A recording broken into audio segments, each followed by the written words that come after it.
శ్రీమాత్రే నమ. జయ గురు దత్తాత్రేయ నమ. ఈ వీడియోలో మనం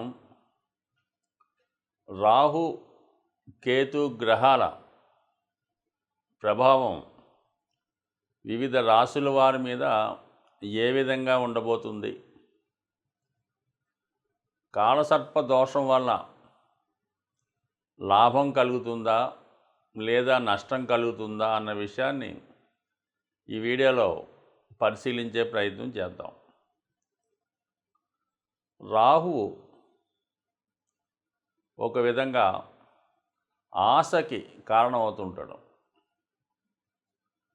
భూలోకం మీద ఉన్నటువంటి సర్వ సౌఖ్యాల మీద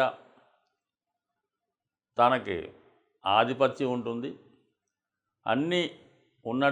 అన్ని సౌకర్యాలు తనకే కావాలని ఆశతో ఉండడం జరుగుతుంది. అంటే రాహుగ్రహ ప్రభావం ఎవరి మీద ఉంటుందో వాళ్ళకి విశేషమైనటువంటి ఆశ, అలాగే విపరీతమైనటువంటి గర్వం, కోపం, అంటే మామూలుగా 6 దుర్గణాలు అంటారు కదా, ఇవన్నీ కూడా అంతర్గతంగా రాహుగ్రహానికి అంతర్లక్షణాలు అన్నమాట.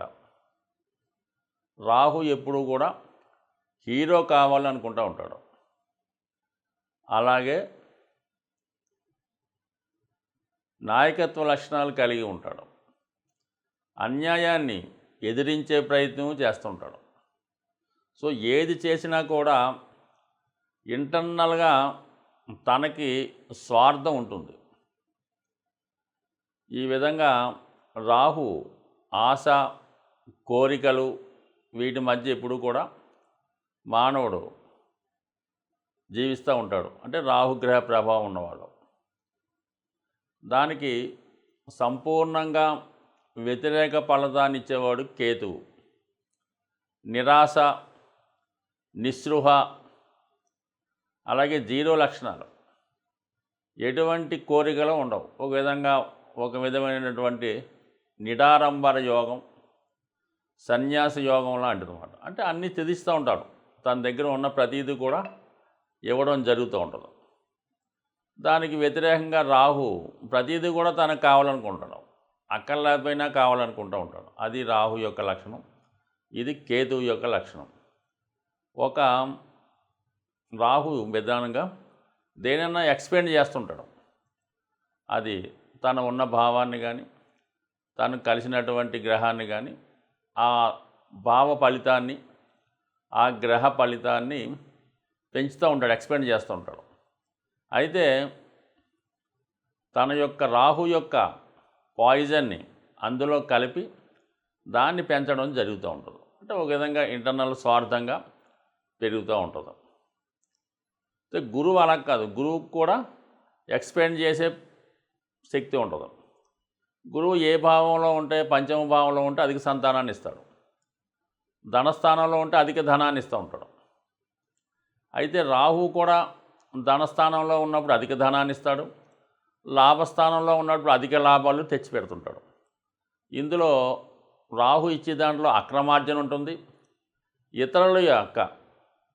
ఇతరులు నష్టపోవడం వల్ల, వాళ్ళు ఏడవడం వల్ల, బాధపడడం వల్ల వచ్చే లాభం రాహు వల్ల ఉంటుంది. గురువు వల్ల ఇతరులు సంతోషంతో ఇచ్చే లాభం కలుగుతూ ఉంటుంది. అయితే రెండు కూడా ఎక్స్పెండ్ చేస్తే చాలా తేడా ఉంటుంది. గురువుకి 5వ దృష్టి ఉంటుంది, 9వ దృష్టి ఉంటుంది. అలాగే రాహు కూడా 5, 9 దృష్టిలు ఉంటాయి. సాధారణంగా ఈ 5, 9 దృష్టిలు చాలా వరకు మంచి దృష్టిలు అంటూ ఉంటారు. అయితే గురువు తన దృష్టిలో ఆ భావాన్ని రక్షిస్తూ ఉంటాయి.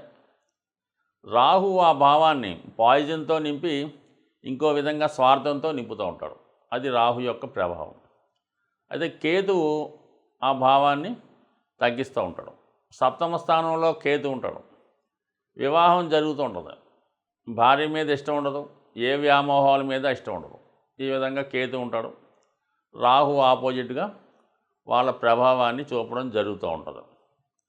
సో మరి ప్రస్తుతం ఈ రాహు కేతువుల సంచారం, రాహు మీనరాశిలో ఉంటూ గురువు యొక్క రాశిలో ఉండడం వల్ల, అలాగే ఎటువంటి గ్రహాలతో కూడా కలయిక లేదు రాహుకి.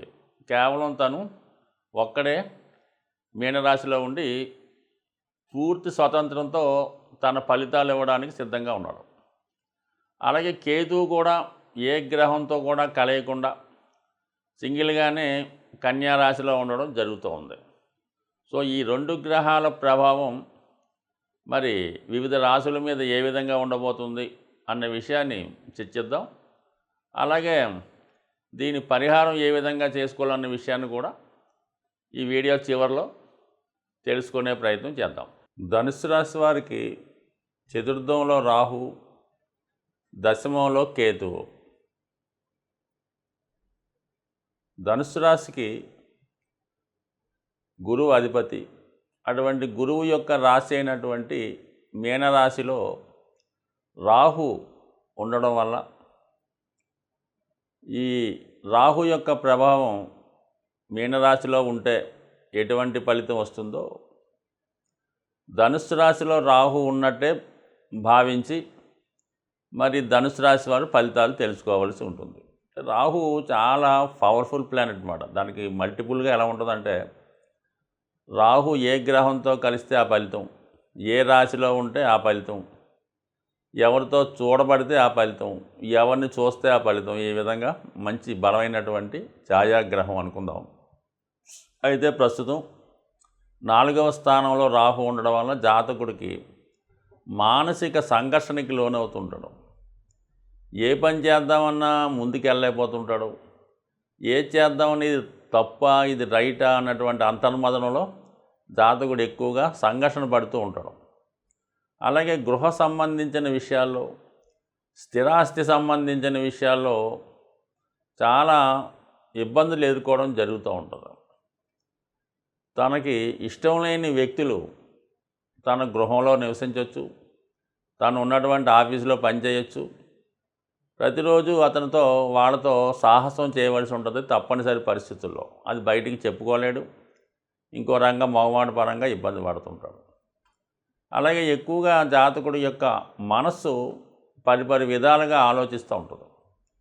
ఈ విధంగా జాతకుడు వ్యక్తిగతంగా ధనుసు రాశి వాడిది ఆధ్యాత్మిక భావం, రాహు పూర్తిగా వ్యతిరేక భావం.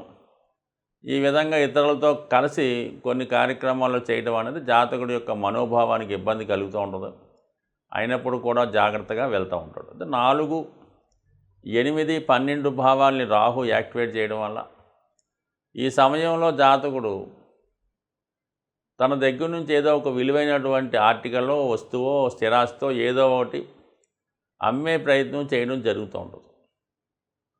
సో ఈ విధంగా ఏదైనా అమ్మే ముందు 1-2 సార్లు ఆలోచించి నిర్ణయం తీసుకోవడం మంచిది. దాని తర్వాత మళ్ళా అటువంటిది పొందలేకపోతుంటారు. కానీ ఆలోచన ఈ విధంగా ఏదన్నా ఒక స్థిరాస్తి మీ పేరుతో ఉన్నా, మీకు ఒక స్థలం ఉన్నా, గృహం ఉన్నా, ఒక వాహనం ఉన్నా దాన్ని అమ్మే ఆలోచన ఎక్కువగా ఉంటుంది. ఒక విధంగా ఇరిటేషన్ వస్తుంది అన్నమాట. ఈ విధంగా దాన్ని ఆలోచించి నిర్ణయం తీసుకోండి. మళ్ళీ ఇది పోతే మాత్రం మళ్ళీ సంపాదించడం అన్నది కష్టం అనే నిర్ణయంకి రావడం మంచిది. అయితే ఒకవేళ ఏదన్నా వస్తువు, ఆస్తి అమ్మి ధనం వచ్చినా అది మీకు ఎందుకు కూడా కనబడదు. అది ఏమైందో కూడా అర్థం అవ్వదు. వచ్చింది వచ్చినట్టే వేస్ట్ అవుతుంటుంది. ఏదైనా అమ్మేమని పేరు మాత్రం మిగులుతుంది. ఏం చేసామంటే ఏం చెప్పలేము. అందుకని జాగ్రత్తగా నిర్ణయం తీసుకోండి. ఈ కేతువు దశమ స్థానంలో ఉన్నప్పుడు వృత్తి మీద ఎక్కువగా నిరాశ కలుగుతూ ఉంటుంది. ఏదో మీరు ఏ ఉద్యోగం చేయొచ్చు, వ్యాపారం చేయొచ్చు, స్వతంత్ర వృత్తిలో ఉండొచ్చు, దాని మీద మీకు శ్రద్ధ ఉండదు. ఏదో ఈజీగా మనం సంపాదించేద్దామని మనకు సంబంధం లేని వ్యవహారాల మీదకి మనసు మళ్ళుతూ ఉంటుంది. ఈ కొత్త వ్యవహారాలు చేద్దామన్నటువంటి కేతు ఆలోచనకి రాహు సహకరించి ముందు డబ్బు కావాలి కాబట్టి దానికి ముందు ఇల్లు అమ్మేద్దాం, తర్వాత చూసుకోవచ్చు మనం ఏం చేద్దాం అనే ఆలోచనలు వస్తుంటుంది. సో ఈ విధంగా వృత్తిపరమైన చికాకులు. అలాగే దశమంలో ఉన్నటువంటి కేతువు కుటుంబ స్థానాన్ని, 6వ స్థానాన్ని వీక్షిస్తుంటాడు. ఏదో కొద్దిపాటి సంఘర్షణ, కుటుంబ సభ్యులు వ్యతిరేకత, ఏదో మిమ్మల్ని వేరుపరుస్తున్నారని, మిమ్మల్ని తక్కువ అంచనా వేస్తారనే భావన, ఇవన్నీ కూడా మీకు కొద్దిగా అశాంతిని కలిగించి ఒక బలమైన నిర్ణయం తీసుకోవడం వల్ల విలువైనవి కోల్పోయే సూచనలు ఉన్నాయి. కాబట్టి చాలా వరకు 1-2 సార్లు ఆలోచించి నిర్ణయం తీసుకోవడం మంచిది. అయితే వృత్తిలో మీరు ఇంకా దాన్ని ఇంప్రూవ్ చేసుకునే ప్రయత్నం చేస్తే ఆధ్యాత్మిక మార్గంలో ఉన్న వాళ్ళకి ఖచ్చితంగా మాత్రం టెంపరరీగా కొంత ఇబ్బంది కలిగినప్పుడు కూడా మరి తొందరలోనే అది మీకు ఇంప్రూవ్మెంట్ అయ్యి మళ్ళా పాత పద్ధతిలో మీ యొక్క ఆదాయం గాడిలో పడుతుంది. తిరిగి మళ్ళీ పూర్వవైభవం స్టార్ట్ అవుతుంటుంది. కాబట్టి సాధారణంగా ఈ ధనుసు రాశి వారికి ఎవరైతే స్వతంత్ర వృత్తి వ్యాపారం అటువంటి వాటిలో ఉంటారో వాళ్ళకి సహజంగా అప్ అండ్ డౌన్స్ కామన్గా వస్తుంటాయి. ఒక సంవత్సరంకి 6 నెలలు బాగుంటాయి, 6 నెలలు బాగున్నట్టు ఉంటుంది. సో ఈ విధంగా మరి కొంత తొందరపడకుండా జాగ్రత్తగా నిర్ణయాలు తీసుకుంటే అన్ని పరిస్థితులు చక్కబెట్టుకునే అవకాశం ఉంది. రాహు కేతు గ్రహాల ప్రభావానికి లోనప్పుడు ఎటువంటి పరిహారాలు తీసుకుంటే ఆ గ్రహాలు అనుకూలిస్తాయి అన్న విషయాన్ని మనం పరిశీలించే ప్రయత్నం చేద్దాం. అయితే రాహుగ్రహం ఒక విధంగా తాంత్రిక గ్రహం. అందువలన తాంత్రిక దేవతలైనటువంటి దశ మహావిద్యల్లో ఉన్నటువంటి అమ్మవారిని ఆరాధించడం వల్ల, వాటిని కొలచడం వల్ల, ఆ ఆలయాలు దర్శించడం వల్ల రాహు తొందరగా మనకి అనుకూలించే అవకాశం ఉంది. అయితే సాధారణ మానవుడికి ఆ దశ మహావిద్యల్లో ఉన్నటువంటి అమ్మవారిని పూజించడం కానీ, వాటిని ధ్యానించడం, లేదంటే వాటిని బాగా పూజ చేసుకోవడం, అలాంటి కార్యక్రమాలు చాలా వరకు చాలామందికి అందుబాటులో ఉండవు. అయితే ముఖ్యంగా ఈ దశ మహావిద్యల్లో ఉన్నటువంటి దేవతల్ని సరైనటువంటి గురువు లేకుండా ఆరాధించడం వల్ల ఇబ్బంది కలుగుతూ ఉంటుంది.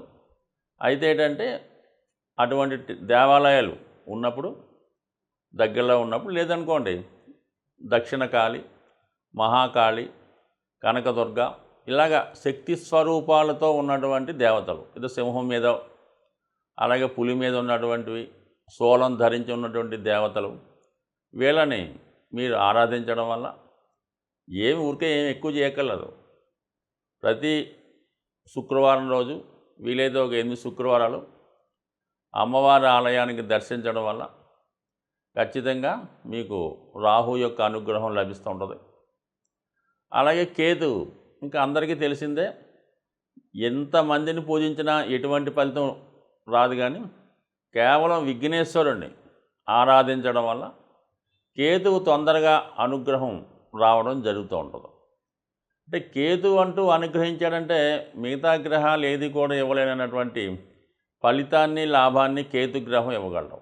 కావాలని విఘ్నేశ్వరుణ్ణి, ముఖ్యంగా సంకటహర చతుర్థి, అలాగే వినాయకుడిని గరికతో అర్చించడం, లేదంటే గణపతి హోమం, లేదంటే వినాయకుడి టెంపుల్లో ఉండ్రాళ్ళు ప్రసాదంగా పెట్టి పంచిపెట్టడం, ఎప్పుడూ కూడా ఇలాంటి సింపుల్ రెమెడీస్తో మరి రాహు కేతువుల యొక్క అనుగ్రహానికి పాత్రలవడం మంచిది. ఒక విధంగా రాహు అనుగ్రహిస్తే ఎవ్వరూ ఇవ్వలేనటువంటి అఖండ ఐశ్వర్యాన్ని రాహుగ్రహం ఇవ్వడం జరుగుతుంది. అలాగే కేతువు ఆధ్యాత్మిక రంగంలో అత్యున్నతమైన వ్యక్తులుగా తీర్చిదిద్దే ప్రయత్నం కేతు గ్రహం వల్ల రావడం జరుగుతూ ఉంటుంది. ఒక ఆధ్యాత్మిక రంగంలో అభివృద్ధి చెందాలన్నా, శాశ్వత కీర్తి పొందాలన్నా కేతుగ్రహాన్ని ఫాలో అవ్వాలి. అలాగే మెటీరియలిస్టిక్ వరల్డ్లో అపర కుబేర్లుగా మారాలంటే రాహుగ్రహాన్ని ఫాలో అవ్వాలి. సో ఏదైనా నిజాయితీగా, న్యాయంగా వెళ్ళినప్పుడు ఖచ్చితంగా ఏ గ్రహం అయినా అనుగ్రహించే అవకాశం ఉంటుంది. స్వస్తి.